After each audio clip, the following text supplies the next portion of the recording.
has been people leaving her concerts that says that they are missing time from when they were there. Now, to me, that sounds...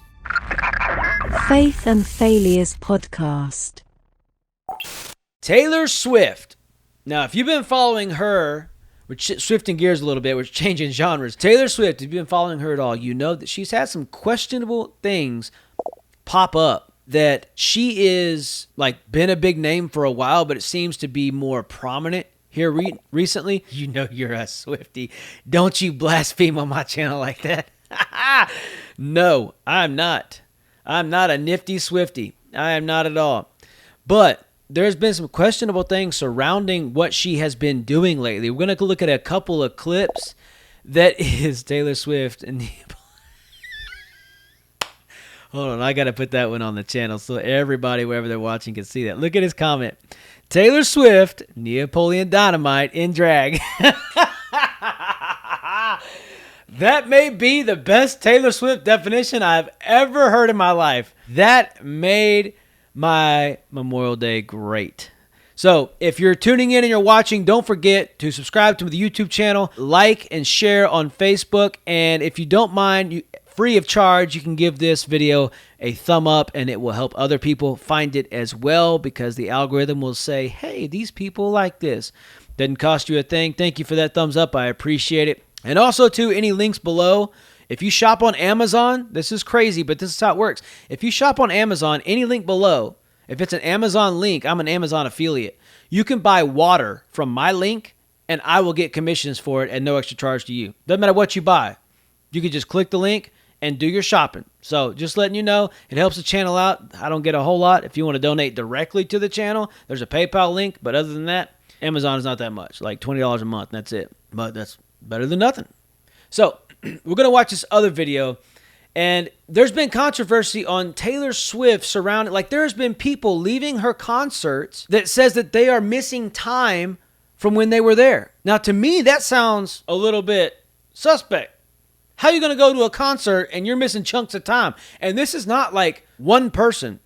This is a plethora of people, a herd of people that is at her concert that they don't know what happened. So we're going to, it's actually from the same channel. I highly recommend this guy's channel. I just realized that I'm not even subscribed to it. Let me subscribe to his channel, this guy. But Vlad, I cannot pronounce that last name, so I'm going to let you look at it and you just pronounce it, because it may, if I try to pronounce it, it may sound like I'm trying to say a curse word. So, So let's watch this. Nah, I'm good. Harris, her former boyfriend. Now, something that we must understand is that it is actually very common practice, especially in pagan cultures, and America is becoming more pagan, to cast spells for people to find love. So if you want to find love, you would go and they would cast.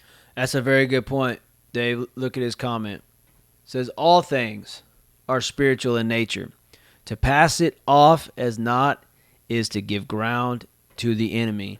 That is 100% true.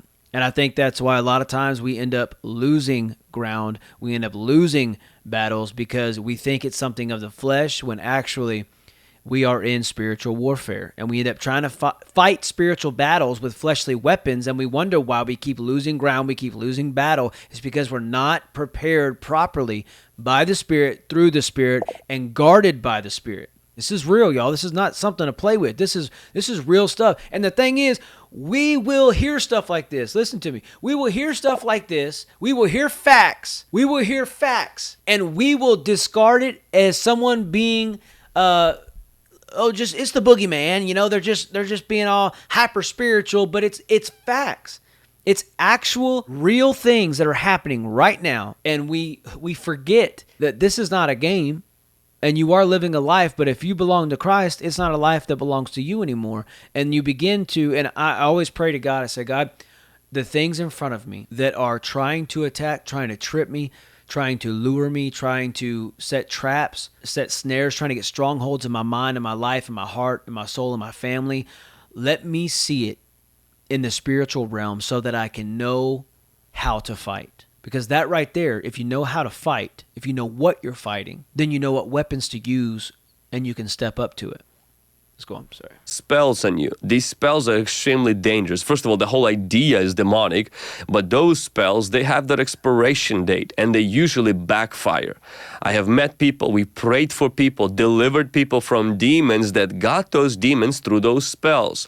When those spells stop working, those people that came together because of that spell, they live like cats and dogs. They hate each other. And a lot of times when they break up or something happens with that, it's just devastating on that relationship. Now, her idea on marriage is that Taylor Swift is tired of people talking to her about marriage. In her first song off of her latest album, Midnight, she sings that all they keep asking me is if I'm going to be your bride.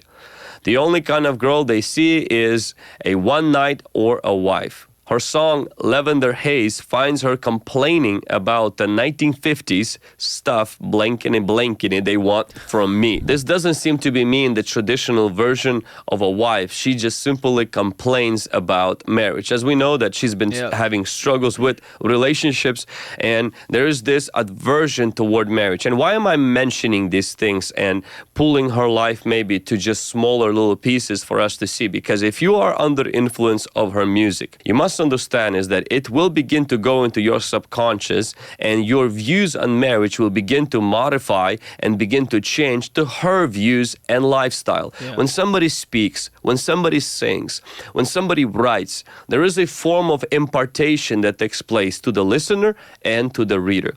If you're listening, reading to someone who carries love for Jesus, you will begin to feel the warmth of that, and these desires will begin to be rekindled in you.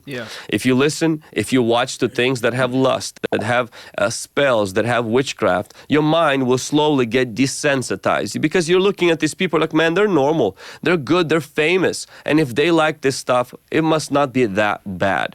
And so this, I tell my people this all the time in almost every single message, because it's so important to understand and to realize that what you allow to come into you, what you ingest when life squeezes you, is what will come out of you, whatever that is. If you have a bunch of bad nonsense, controversial, bitterness, anger, lust, when things get tough, it's the things that will come out of you. But if you're pouring in the Word of God, if you're pouring in the Spirit of God, if you're worshiping in spirit and in truth, you're opening yourself up to be poured into.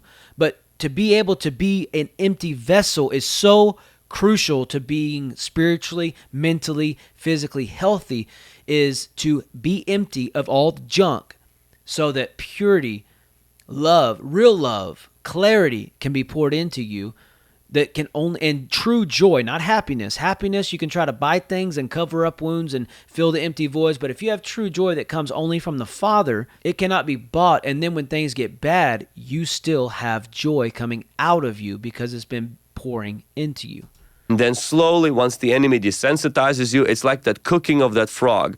Then after a while, you become a person that goes on the lure, that goes on the hook of the enemy. Now, something I mentioned in the beginning, her post-concert amnesia. There are scientific explanations to why people don't remember a Swift concert, but it could also be that they have been temporarily possessed. It could also have been that they are temporarily influenced by Satan. Exactly the situation for every single person who doesn't remember her concert. I can speak of that, but I do know that if you keep showing up to places where witchcraft is glorified, what spells are being sung and praised about, where heartbreak and all of this stuff is constantly being celebrated, it is no surprise that we can give place to the enemy in our life.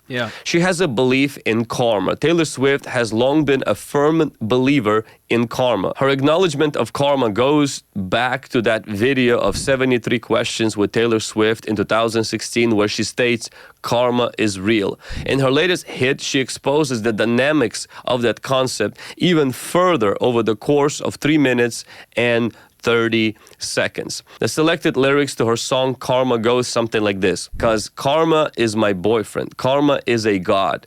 Karma is the breeze in my hair on the weekend.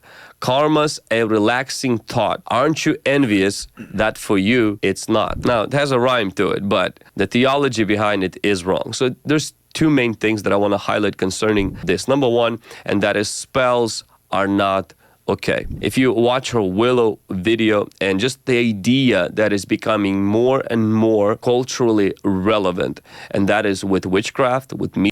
Okay, so here it is. This is the Willow Taylor Swift video that he was referencing.